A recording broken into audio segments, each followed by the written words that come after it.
Hello everyone, in today's video, I'm going to show you how to fix Black Myth Wukong.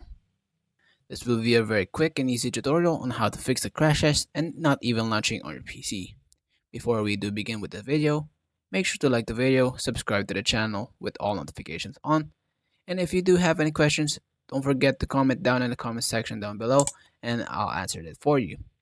Now, before we do get into any steps, make sure to restart your PC first to fix any glitches that might affect the launching and crashes on the game. Once done, go ahead and relaunch your game, and if it fixes, congratulations. If it doesn't, no worries, we have a few tricks up our sleeve. Okay, the first thing that you need to do is by going to on your start menu, go ahead and search in CMD and then run as administrator. Just go ahead and click yes. Once done, this window will pop up. First thing that you need to type is FSC space slash scan now. Basically, this command scans your PC or your files if there has been any corrupted files or missing files. Wait for it to verify completely.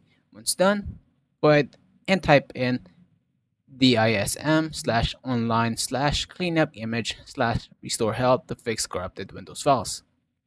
Again, wait for it to finish. Once done, go ahead and relaunch your PC and see if the problem still persists by relaunching your game.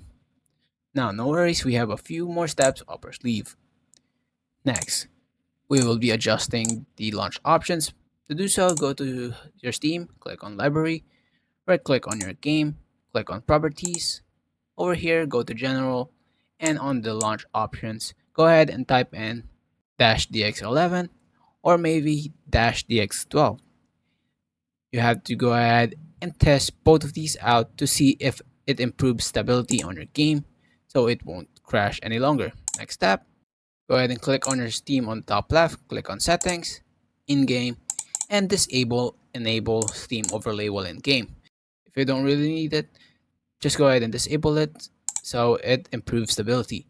Next, right click on your game again, click on Properties once more, and then click on Install Files and click on Verify Integrity of Game Files, as this will fix any corrupted files that might be on your game and Steam will automatically fix it for you. Once it's finished, go ahead and restart your PC one last time before applying all these changes and your game should be fixed. I hope you guys find this video helpful. Please leave a like on this video. Thank you guys so much for watching. Have a wonderful day. Peace.